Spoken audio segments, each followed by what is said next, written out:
Hello, I'm Malcolm Cox, and this is your Tuesday teaching tip for Tuesday, the 1st of August 2017. And today we're talking about how to preach a psalm, how to preach, how to teach a psalm, the poetry of the Old Testament. Wonderful stuff.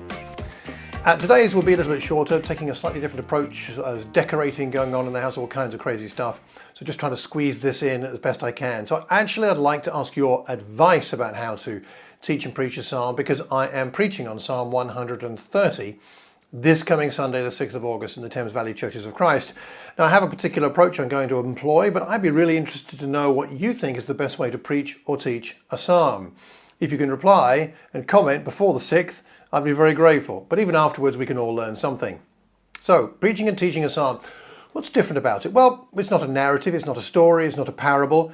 People go to the Psalms for times of great elation and rejoicing. They tend to go to the Psalms for times of processing grief and difficulty, perhaps a time of crisis, and many other feelings and thoughts. And we connect with what the psalmist is expressing, and those are wonderful things. And it's more often, there's more often the idea of praying through a psalm, but teaching and preaching it.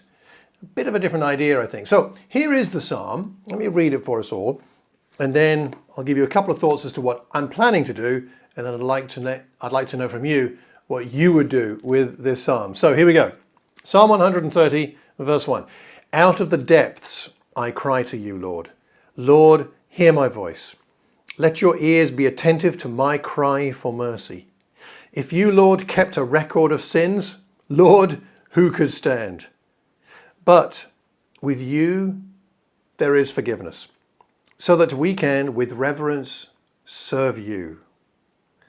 I wait for the Lord. My whole being waits, and in his word I put my hope. I wait for the Lord more than watchmen wait for the morning, more than watchmen wait for the morning. Israel, put your hope in the Lord, for with the Lord is unfailing love, and with him is full redemption. He himself will redeem Israel from all their sins. What a wonderful passage. So, a couple of things I'm planning to do. Firstly, I'm planning to compare or show the thinking of the psalmist in terms of himself and God. So he refers to himself, I cry, my voice, him, my cry for mercy. He talks about sin. I think although it's general, I think he's referring to his own in this context. And he talks about, I wait for the Lord, my whole being waits. I put my hope in your word, in his word. I wait for the Lord.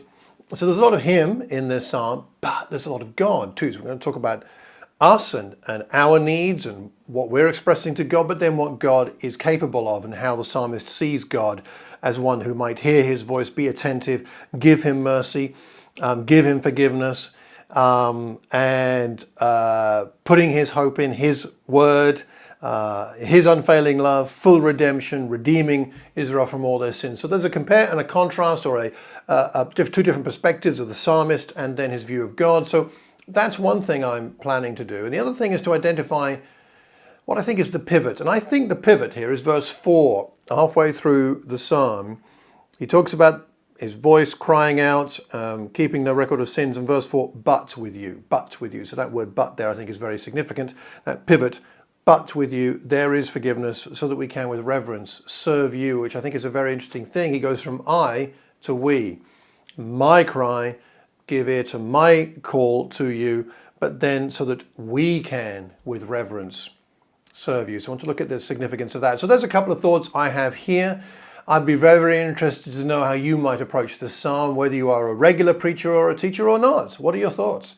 How would you try and put this across? What do you think is at the core of this psalm? What's the message right at the center of all of this that's going on here in this psalm? So please let me know. Please comment wherever you hear or see this recording.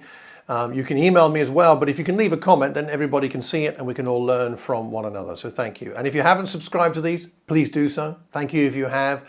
And can I ask you one favor? One favor, which is please pass this on. Send this on to one other person. Click the link, or forward the link, or copy the link and send it on to one person via Facebook or Twitter or some other means, or via email. Tell your friends about it so that other people can benefit. So thanks very much. Short one this week. Hope it's useful. Let me know.